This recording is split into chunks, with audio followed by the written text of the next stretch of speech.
Saudara dan saudariku yang kekasih, Salam, selamat berjumpa dengan Renungan Harian Kerasulan Baru. Damai sejahtera Tuhan Yesus Kristus menyertai kita.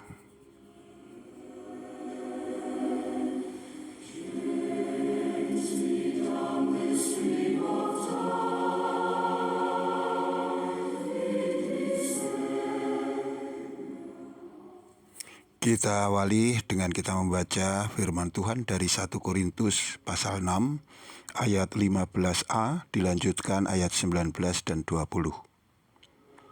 Tidak tahukah kamu bahwa tubuhmu adalah anggota Kristus? Atau tidak tahukah kamu bahwa tubuhmu adalah bait Roh Kudus yang diam di dalam kamu, yang kamu peroleh dari Allah, dan bahwa kamu bukan milik kamu sendiri, sebab kamu telah dibeli dan harganya telah lunas dibayar. Karena itu muliakanlah Allah dengan tubuhmu.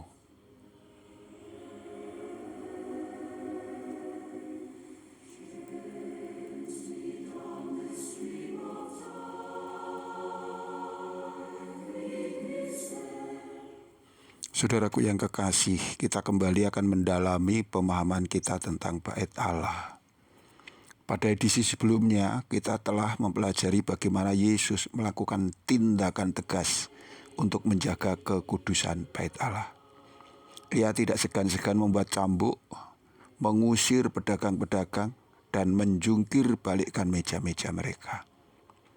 Tindakan tegas Yesus adalah peringatan yang serius bagi semua orang, khususnya mereka yang mengaku sebagai anggota gereja.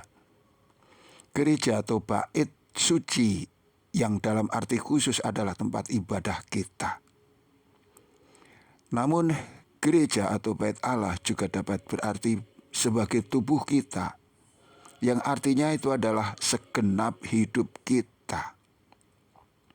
Banyak orang Kristen tidak sadar bahwa semenjak mereka ditebus oleh Yesus, maka kini tubuhnya, hidupnya telah menjadi bait Roh Kudus, di mana sejak saat itu karunia Roh Kudus bersemayam di dalam dirinya.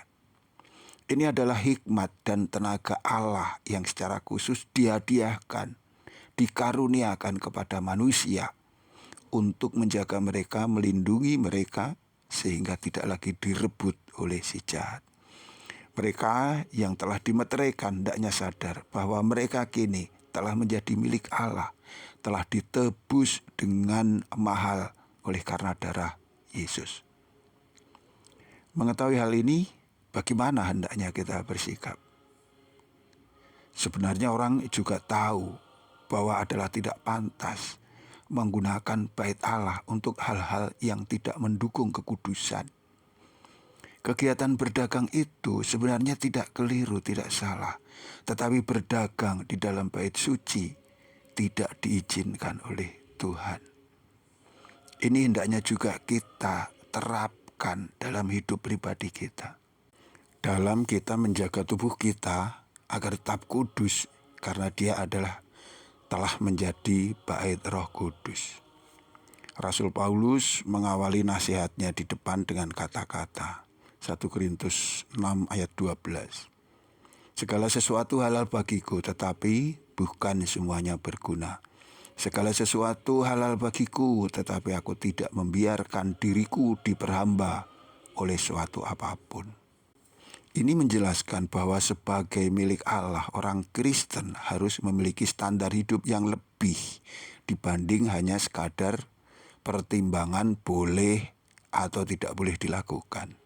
Yang menjadi dasar tindakan dan sikap kita haruslah demi mencari perkenan hati Allah. Kita tidak hanya mencari celah untuk kita bisa memuaskan hati atau keinginan kita, melainkan lebih daripada itu, kita harus berusaha mencari kesempatan untuk hal-hal yang menyenangkan hati Tuhan. Kini pikirkanlah dalam setiap tindakanmu dengan pertanyaan yang kritis. Apakah Roh Kudus berkenan dengan perbuatanku ini? Ini hendaklah tidak kita batasi hanya kepada masalah-masalah yang berhubungan dengan sidang jemaat atau tugas-tugas gereja, tetapi dalam segala aspek kehidupan kita. Apakah itu dalam menentukan jenis pekerjaan, model pembicaraan, dalam berperilaku di sosial media, dalam mengelola keuangan dan lain sebagainya. Dikatakan di depan, segala sesuatu halal bagiku, tetapi tidak semuanya berguna, dan aku tidak mau diperhamba oleh sesuatu apapun.